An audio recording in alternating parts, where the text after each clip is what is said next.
بسم اللہ الرحمن الرحیم۔ اعوذ باللہ من الشیطان الرجیم، بسم اللہ الرحمن الرحیم۔ السلام علیکم۔ آج آپ کا میزبان ڈاکٹر کاشف بشیر تفہیم القرآن سیریز کی قسط نمبر 303 کے ساتھ آپ کے سامنے حاضر خدمت ہے، جس میں ہم انشاءاللہ العزیز سورۃ النور کی آیت نمبر 9 اور 10 کی بقیہ تفسیر آپ کے سامنے رکھیں گے، اور اس حوالے سے جو موضوع انڈر ڈسکشن ہے وہ یہ ہے کہ زوجین کا آپس میں زنا کا الزام لگانا۔ اس حوالے سے بات ہو رہی تھی کہ لعان کے ضابطے کی کون سی دفعات ہیں۔ نمبر 4 دفعہ، کیا لعان ہر زوج اور زوجہ کے درمیان ہو سکتا ہے یا اس کے لیے دونوں میں کچھ شرائط ہیں؟ اس مسئلے میں فقہاء کے درمیان اختلاف پایا جاتا ہے۔ امام شافعی کہتے ہیں کہ جس کی قسم قانونی حیثیت سے معتبر ہو اور جس کو طلاق دینے کا اختیار ہو وہ لعان کر سکتا ہے۔ گویا ان کے نزدیک صرف عاقل اور بالغ ہونا اہلیت لعان کے لیے کافی ہے، خواہ زوجین مسلم ہوں یا کافر، غلام ہوں یا آزاد، مقبول الشہادت ہوں یا نہ ہوں، اور مسلم شوہر کی بیوی مسلمان ہو یا ذمہ۔ قریب یہی رائے امام مالک اور امام احمد کی بھی ہے، مگر حنفیہ کہتے ہیں کہ لعان صرف ایسے آزاد مسلمان زوجین ہی میں پیدا ہو سکتا ہے جو قذف کے جرم میں سزا یافتہ نہ ہوں۔ اگر عورت اور مرد دونوں کافر ہوں یا غلام ہوں یا قذف کے جرم میں پہلے کے سزا یافتہ ہوں تو ان کے درمیان لعان نہیں ہو سکتا۔ مزید برآں اگر عورت کبھی اس سے پہلے حرام یا مشتبہ طریقے پر کسی مرد سے ملوث ہو چکی ہو تب بھی لعان درست نہ ہوگا۔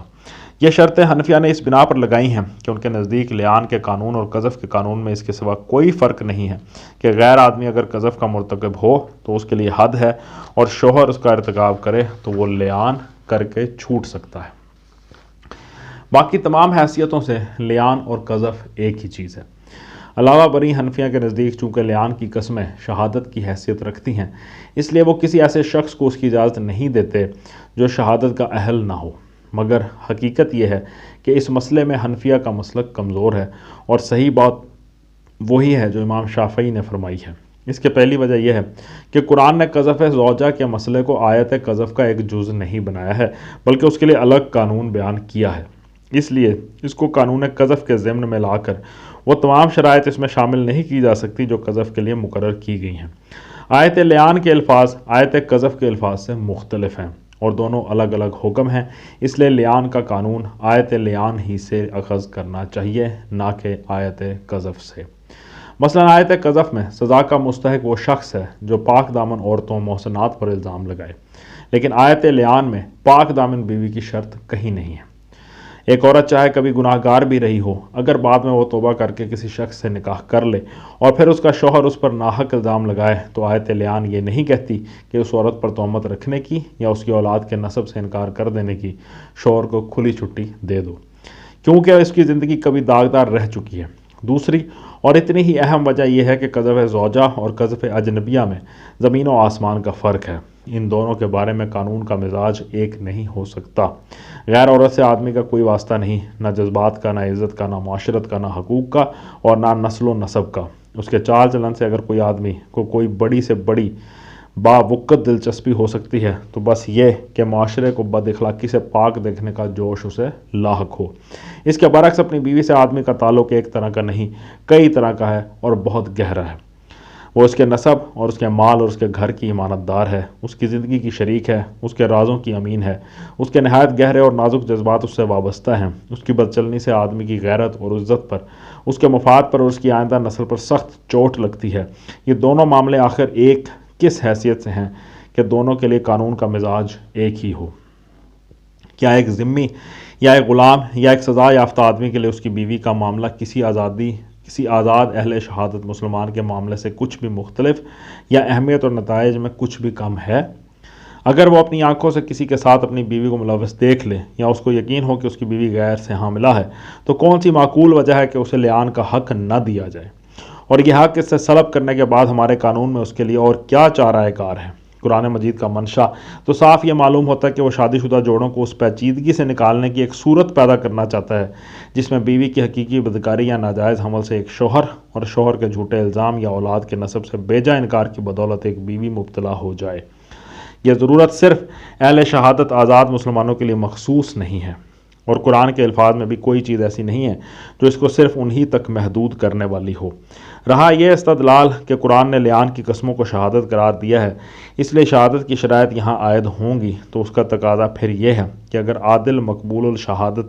شوہر قسمیں کھا لے اور عورت قسم کھانے سے پہلو تہی کرے تو عورت کو رجم کر دیا جائے، کیونکہ اس کی بدکاری پر شہادت قائم ہو چکی ہے۔ لیکن یہ عجیب بات ہے کہ اس صورت میں حنفیہ رجم کا حکم نہیں لگاتے۔ یہ اس بات کا صریح ثبوت ہے کہ وہ خود بھی ان قسموں کو بعینی ہی شہادت کی حیثیت نہیں دیتے، بلکہ سچ یہ ہے کہ خود قرآن بھی ان قسموں کو شہادت کے لفظ سے تعبیر کرنے کے باوجود شہادت نہیں قرار دیتا، اور ورنہ عورت کو 4 کے بجائے 8 قسمیں کھانے کا حکم دیتا۔ دفعہ نمبر 5، لعان محض کنایہ اور استعارے یا اظہار شک و شبہ پر لازم نہیں آتا، بلکہ صرف اس صورت میں لازم آتا ہے جبکہ شوہر صریح طور پر زنا کا الزام عائد کرے یا صاف الفاظ میں بچے کو اپنا بچہ تسلیم کرنے سے انکار کر دے۔ امام مالک اور لیث بن سعد اس پر یہ مزید شرط بڑھاتے ہیں کہ قسم کھاتے وقت شوہر کو یہ کہنا چاہیے کہ اس نے اپنی آنکھوں سے بیوی کو زنا میں مبتلا دیکھا ہے، لیکن یہ قید بے بنیاد ہے، اس کی کوئی اصل نہ قرآن میں ہے اور نہ حدیث میں۔ دفعہ نمبر 6، اگر الزام لگانے کے بعد شوہر قسم کھانے سے پہلو تہی کرے تو امام ابو حنیفہ رحمۃ اللہ علیہ اور ان کے اصحاب کہتے ہیں کہ اسے قید کر دیا جائے گا، اور جب تک وہ لعان نہ کرے یا اپنا الزام کا جھوٹا ہونا نہ مان لے اسے نہ چھوڑا جائے گا، اور جھوٹ مان لینے کی صورت میں اس کو حد قذف لگائی جائے گی۔ اس کے برعکس امام مالک، شافعی، حسن بن صالح اور لیث بن سعد کی رائے یہ ہے کہ لعان سے پہلو تہی کرنا خود ہی اقرار کذب ہے، اس لیے حد قذف واجب آ جاتی ہے۔ دفعہ نمبر 7، اگر شوہر کی قسم کھا چکنے کے بعد عورت لعان سے پہلو تہی کرے تو حنفیہ کی رائے یہ ہے کہ اسے قید کر دیا جائے گا اور اس وقت تک نہ چھوڑا جائے جب تک وہ لعان نہ کرے یا پھر زنا کا اقرار نہ کر لے۔ دوسری طرف مذکورہ بالا ائمہ کہتے ہیں کہ اس صورت میں اسے رجم کر دیا جائے گا۔ ان کا استدلال قرآن کے اس ارشاد سے ہے کہ عورت سے عذاب صرف اس صورت میں دفع ہوگا جبکہ وہ بھی قسم کھا لے۔ اب چونکہ وہ قسم نہیں کھاتی اس لیے لامحالہ وہ عذاب کی مستحق ہے،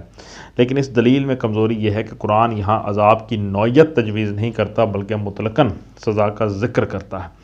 اگر کہا جائے کہ سزا سے مراد یہاں زنا ہی کی سزا ہو سکتی ہے تو اس کا جواب یہ ہے کہ زنا کی سزا کے لیے قرآن نے صاف الفاظ میں 4 گواہوں کی شرط رکھی ہے۔ اس شرط کو محض ایک شخص کی 4 قسمیں پورا نہیں کر دیتی۔ شوہر کی قسمیں اس بات کے لیے تو کافی ہیں کہ وہ خود قذف کی سزا سے بچ جانے اور عورت پر لعان کے احکام مترتب ہو سکیں، مگر اس بات کے لیے کافی نہیں ہے کہ ان سے عورت پر زنا کا الزام ثابت ہو جائے۔ عورت کا جوابی قسمیں کھانے سے انکار شبہ ضرور پیدا کرتا ہے۔ کھانے سے انکار، اگر وہ نہ کھائے، قسم نہ کھائے تو شبہ ضرور پیدا ہوتا ہے اور بڑا قوی شبہ پیدا کر دیتا ہے، لیکن شبہات پر حدود جاری نہیں کی جا سکتی۔ اس معاملے کو مرد کی حد قذف پر قیاس نہیں کرنا چاہیے، کیونکہ اس کا قذف تو ثابت ہے جبھی تو اس کو لعان پر مجبور کیا جاتا ہے، مگر اس کے برعکس عورت پر زنا کا الزام ثابت نہیں ہے کیونکہ وہ اس کے اپنے اقرار یا 4 عینی شہادتوں کے بغیر ثابت نہیں ہو سکتا۔ دفعہ نمبر 8، اگر لعان کے وقت عورت حاملہ ہو تو امام احمد کے نزدیک لعان بجائے خود اس بات کے لیے کافی ہے کہ مرد اس حمل سے بری ذمہ ہو جائے اور بچہ اس کا قرار نہ پائے، قطع نظر اس سے کہ مرد نے حمل کو قبول کرنے سے انکار کیا ہو یا نہ کیا ہو۔ امام شافعی کہتے ہیں کہ مرد کا الزام زنا اور نفی حمل دونوں ایک چیزیں نہیں ہیں، اس لیے مرد جب تک حمل کی ذمہ داری قبول کرنے سے صریح طور پر انکار نہ کرے وہ الزام زنا کے باوجود اسی کا قرار پائے گا، کیونکہ عورت کے زانیہ ہونے سے یہ لازم نہیں آتا کہ اس کو حمل بھی زنا ہی کا ہو۔ دفعہ نمبر 9، امام مالک، امام شافعی اور امام احمد دوران حمل میں مرد کو نفی حمل کی اجازت دیتے ہیں اور اس بنیاد پر لعان کو جائز رکھتے ہیں، مگر امام ابو حنیفہ کہتے ہیں کہ اگر مرد کے الزام کی بنیاد زنا نہ ہو بلکہ صرف یہ ہو کہ اس نے عورت کو ایسی حالت میں حاملہ پایا ہے جبکہ اس کے خیال میں حمل اس کا نہیں ہو سکتا، تو اس صورت میں لعان کے معاملے کو وضع حمل تک ملتوی کر دینا چاہیے، کیونکہ بسا اوقات کوئی بیماری حمل کا شبہ پیدا کر دیتی ہے اور در حقیقت حمل ہوتا نہیں ہے۔ دفعہ نمبر 10، اگر باپ بچے کے نسب سے انکار کرے تو بالاتفاق لعان لازم آتا ہے، اور اس امر میں بھی اتفاق ہے کہ ایک دفعہ بچے کو قبول کر لینے کے بعد خواہ یہ قبول کر لینا صریح الفاظ میں ہو یا قبولیت پر دلالت کرنے والے افعال، مثلا پیدائش پر مبارکباد لینے یا بچے کے ساتھ پدرانہ شفقت برتنے اور اس کی پرورش سے دلچسپی لینے کی صورت میں، پھر باپ کو انکار نسب کا حق نہیں رہتا، اور اگر کرے تو حد قذف کا مستحق ہو جاتا ہے۔ مگر اس امر میں اختلاف ہے کہ باپ کو کس وقت تک انکار نسب کا حق حاصل ہے۔ امام مالک کے نزدیک اگر شوہر اس زمانے میں گھر پر موجود رہا ہے جبکہ بیوی حاملہ تھی تو زمانہ حمل سے لے کر وضع حمل تک اس کے لیے انکار کا موقع ہے، اس کے بعد وہ انکار کا حق نہیں رکھتا۔ البتہ اگر وہ غائب تھا اور اس کے پیچھے ولادت ہوئی تو جس وقت اسے علم ہو وہ انکار کر سکتا ہے۔ امام ابو حنیفہ کے نزدیک اگر پیدائش کے بعد 1-2 روز کے اندر وہ انکار کرے تو لعان کر کے وہ بچے کی ذمہ داری سے بری ہو جائے گا، لیکن اگر 1-2 سال بعد انکار کرے تو لعان ہوگا مگر وہ بچے کی ذمہ داری سے بری نہ ہو سکے گا۔ امام ابو یوسف کے نزدیک ولادت کے بعد یا ولادت کا علم ہونے کے بعد 40 دن کے اندر باپ کو انکار نسب کا حق ہے، اس کے بعد حق ساقط ہو جائے گا، مگر یہ 40 دن کی قید بے معنی قید ہے۔ صحیح بات وہی ہے جو امام ابو حنیفہ نے فرمائی ہے کہ ولادت کے بعد یا اس کا علم ہونے کے بعد 1-2 روز کے اندر ہی انکار نسب کیا جا سکتا ہے، الا یہ کہ اس میں کوئی ایسی رکاوٹ ہو جسے معقول رکاوٹ تسلیم کیا جا سکے۔ دفعہ نمبر 11، اگر شوہر طلاق دینے کے بعد مطلقہ بیوی پر زنا کا الزام لگائے تو امام ابو حنیفہ کے نزدیک لعان نہیں ہوگا بلکہ اس پر قذف کا مقدمہ قائم کیا جائے گا، کیونکہ لعان زوجین کے لیے ہے اور مطلقہ عورت اس کی بیوی نہیں ہے، الا یہ کہ طلاق رجعی ہو اور مدت رجوع کے اندر وہ الزام لگائے۔ مگر امام مالک کے نزدیک یہ قذف صرف اس صورت میں ہے جبکہ کسی حمل یا بچے کا نسب قبول کرنے یا نہ کرنے کا مسئلہ درمیان میں نہ ہو، ورنہ مرد کو طلاق بائن کے بعد بھی لعان کا حق حاصل ہے، کیونکہ وہ عورت کو بدنام کرنے کے لیے نہیں بلکہ خود ایک ایسے بچے کی ذمہ داری سے بچنے کے لیے لعان کر رہا ہے جسے وہ اپنا نہیں سمجھتا۔ قریب یہی رائے امام شافعی کی بھی ہے۔ دفعہ نمبر 12، لعان کے قانونی نتائج میں سے بعض متفق علیہ ہیں اور بعض میں فقہا کے درمیان اختلاف ہے۔ قانونی نتائج، متفق علیہ نتائج یہ کیا ہیں کہ یعنی جس پہ سب کو اتفاق ہے، عورت اور مرد دونوں کسی سزا کے مستحق نہیں رہتے۔ مرد بچے کے نسب کا منکر ہو تو بچہ صرف ماں کا قرار پائے گا، نہ باپ کی طرف منسوب ہوگا، نہ اس سے میراث پائے گا، ماں اس کی وارث ہوگی اور وہ ماں کا وارث ہوگا۔ عورت کو دانی اور اس کے بچے کو ولد الزنا کہنا کا کسی کو حق نہیں ہوگا، خواہ لعان کے وقت اس کے حالات ایسے ہی کیوں نہ ہوں کہ لوگوں کو اس کے زانیہ ہونے میں شک نہ رہے۔ جو شخص لعان کے بعد اس پر یا اس کے بچے پر سابق الزام کا اعادہ کرے گا وہ حد کا مستحق ہوگا، عورت کا مہر ساقط نہ ہوگا، عورت دوران عدت میں مرد سے منفقہ اور مسکن پانے کی حقدار نہ ہوگی، عورت اس مرد کے لیے حرام ہو جائے گی۔ اختلاف 2 مسئلوں میں ہے، ایک یہ کہ لعان کے بعد عورت اور مرد کی علیحدگی کیسے ہوگی، دوسرے یہ کہ لعان کی بنا پر علیحدہ ہو جانے کے بعد کیا ان دونوں کا پھر مل جانا ممکن ہے۔ پہلے مسئلے میں امام شافعی کہتے ہیں کہ جس وقت مرد لعان سے فارغ ہو جائے اسی وقت فرقت میں آپ سے آپ واقع ہو جاتی ہے، خواہ عورت جوابی لعان کرے یا نہ کرے، یعنی جب اس نے قسمیں کھا لیں تو وہ علیحدگی ہو گئی۔ امام مالک، لیث بن سعد اور ظفر کہتے ہیں کہ مرد اور عورت دونوں جب لعان سے فارغ ہوں تب فرقت واقع ہوتی ہے، اور امام ابو حنیفہ، ابو یوسف اور محمد کہتے ہیں کہ لعان سے فرقت آپ ہی آپ واقع نہیں ہو جاتی بلکہ عدالت کے تفریق کرانے سے ہوتی ہے۔ اگر شوہر خود طلاق دے دے تو بہتر، ورنہ حاکم عدالت ان کے درمیان تفریق کا اعلان کرے گا۔ دوسرے مسئلے میں امام مالک، ابو یوسف، ظفر، سفیان ثوری، اسحاق بن راہویہ، شافعی، امام احمد بن حنبل اور حسن بن زیاد کہتے ہیں کہ لعان سے جو زوجین جدا ہوئے ہوں وہ پھر ہمیشہ کے لیے ایک دوسرے پر حرام ہو جاتے ہیں، دوبارہ وہ باہم نکاح کرنا بھی چاہیں تو کسی حال میں نہیں کر سکتے۔ یہی رائے حضرت عمر، حضرت علی اور حضرت عبداللہ بن مسعود رضی اللہ عنہما کی بھی ہے۔ بخلاف اس کے سعید بن مسیب، ابراہیم نخعی، شعبی، سعید بن جبیر، ابو حنیفہ اور محمد رحمہ اللہ کی رائے یہ ہے کہ اگر شوہر اپنا جھوٹ مان لے اور اس پر حد قذف جاری ہو جائے تو پھر ان دونوں کے درمیان دوبارہ نکاح ہو سکتا ہے۔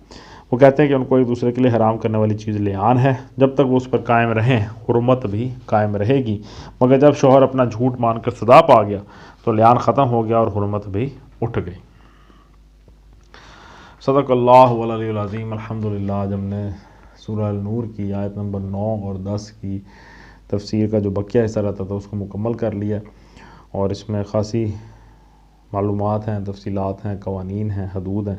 اللہ تعالیٰ ہمیں سمجھنے کی اور عمل کرنے کی اور لوگوں تک دین پہنچانے کی توفیق عطا فرمائے۔ اسی دعا کے ساتھ آپ سے اجازت چاہیں گے، اپنا بہت خیال رکھیں۔ آپ لوگوں کا بہت بہت شکریہ۔ اللہ حافظ۔